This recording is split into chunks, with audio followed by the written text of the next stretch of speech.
This is a tale of the legendary King Arthur and his nephew Sir Gawain of the Round Table. And this tale begins, as so many tales of King Arthur do, with a damsel in distress. She came as the court was in Carlisle, and her hair was bedraggled, her clothes torn, and her eyes were wild with grief.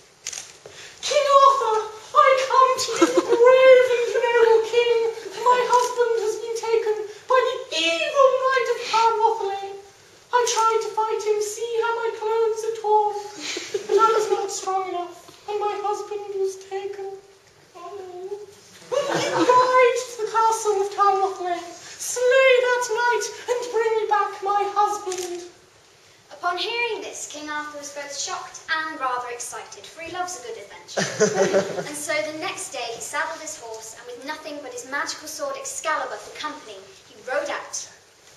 And on his way to the castle of Carwathelane, Arthur was required to ride through a dim and dark forest. And the trees in this forest looked as though they're made from human bones. And Arthur felt a trickle of fear run down his spine, and his noble steed stopped in its tracks. And he needed to muster up some courage from somewhere, but he'd got no one with him. So he did all he could. He sang a little tune. Always look on the side of life. And somewhat miraculously, it worked. And he rode out of the forest, and as he did so, his eyes came across a beautiful landscape, and he could not help himself but admire it in all of its beauty. But as he looked to his right, he saw a pool as black as death itself. Well, singing had worked once, why not try it again? Always look on the bright side of life. And 2 out of 2, he continued riding and riding and riding until he looked up and he saw the most colossal castle he had seen in his life, and striding out from the open drawbridge was a knight dressed purely in black armour. And the sight of the Knight of Carwathelane sent over our hero a wave of fear which consumed him.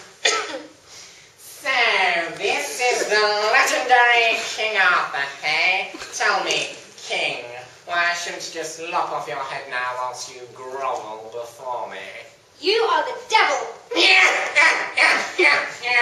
I am no devil. I am Soma Grosmajor, or you may call me the Black Knight, and I am the loyal servant of Morgana Le Fay. But see, my lady is here with me. And with a deal of effort, King Arthur raised his head and saw to the left of the Black Knight was in fact the woman who had sent him on this quest in the first place. Morgana had used magic to disguise herself, and King Arthur was enraged he had been tricked so easily. No, killing you now would be all too easy. I shall set you a quest for you like an adventure. You are to return here alone in a year and a day and come armed with only the answer to this question. What is it women desire most in the world? Give me the correct answer, and I shall spare your pitiful life. Give me the incorrect answer, and you shall make a lovely tree in my forest. And with that, the lady and the knight strode back into the castle, leaving King Arthur to gather his wits. And when Arthur returned to the courts of Carlisle and told his nephew Sir Gawain what had happened, Gawain insisted. Oh, it must have been black magic, my lord. That is what caused your fear. By your leave, I shall ride out. And with a raise of his hand, Arthur stopped Gawain in his tracks, and the pair spoke through a plan of action. And they decided that both would search the land, for a bit of company on a quest is pleasant. And they would stop every woman and ask every woman the question, for, as they say, many minds are better than one. Excuse me, miss. Hello. A quick question. Most certainly. What is it that women desire most in the world? Oh, that's easy. They desire fine jewels and lovely clothes. Thank you very much. Toodle-doo. Oh, madam, a moment of your time. Oh, hello. Could you tell me what it is women desire most in the world? Well, all women really want is a husband who loves and cares for. Seems reasonable. Good day. Oh, Lord. Pardon me, old crone. Could you tell me what it is that women desire most in the world? Well, apart from you, all women really want is an ice pot. A strawberry jam! I see. Ring me! And so days turned into weeks, weeks turned into months, and months turned into almost a year, and it came to the time where Arthur and Gawain were due to part. But just before they went their separate ways, they spotted one more woman, and Arthur decided to approach her. Excuse me, good woman. I know the answer to the question you're going to ask, and I shall tell you on one condition, and one condition only. That boy there marries me. And at this, Gawain turned pale, and he knew he had a duty not only to his uncle, but also to the king, and so he agreed. Lad, that's so.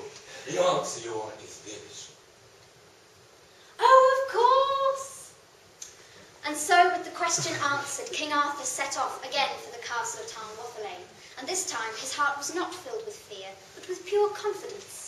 So, you actually decided to return. Well, let's make this quick. I need a new tree. What is the answer you have for me? The answer to the question is this. What women desire most in the world is to have sovereignty, or the right to make their own decisions.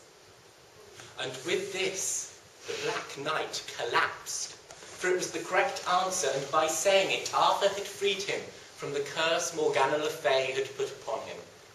And well, the Black Knight was not a cruel person, really, and he asked to ride to the courts of Carlisle and to do some training with the Round Table to become a great knight, and Arthur did agree. And on their way back to court, the pair talked of nothing except Sir Gawain's wedding, which was yet to come. And whilst the wedding was nothing spectacular, the same really cannot be said about the after-wedding feast. Well, quite. Gawain's now ugly wife behaved atrociously. Almost the same amount of food that went into her mouth went down the front of her dress. And she was incredibly rude. She forgot everybody's names and would then sidle up to King Arthur and say, You're not naughty. But of course this is the time of chivalry, ladies and gentlemen, and no one was more polite than Sir Gawain himself. However, that evening, when they were alone in their bedchamber, Gawain sat on his bed, he clutched at his hair, and he began to cry. What is up, sugar plum? Madam, I cannot conceal my thoughts from you. You forced me to be your husband, and in truth, I would really rather not. Well, why not, Gawain, dearest? Well, anyone could quite clearly see why not Gawain, dearest, and Gawain reeled off a list as long as his arm. But as dusk fell over the court of Carlisle, Gawain noticed a change in his ugly wife. Her nose was now perfectly formed, her skin unblemished, and her 3 chins had gone. Gawain, you see me now as I truly am. And I gave you the correct answer to free my brother, as any good sister would do. But the first person to marry me has to make a decision, for I am cursed. You have a choice. You can see me this beautiful during the daylight hours when you'll be the envy of every man in court. Or you may see me like this during the hours of darkness when we are alone. Whichever you choose at the other time, I will be that ugly, hideous, fat hag of a thing. Which do you choose? I need a decision. Madam, how can a man make such a decision? I mean, I'm damned if I do, and I'm damned if I don't. I leave it up to you. You decide. And with those 2 words, Gawain had broken the spell, and his wife would be beautiful day and night. Because after all a woman really wants is sovereignty, or the right to make their own decisions.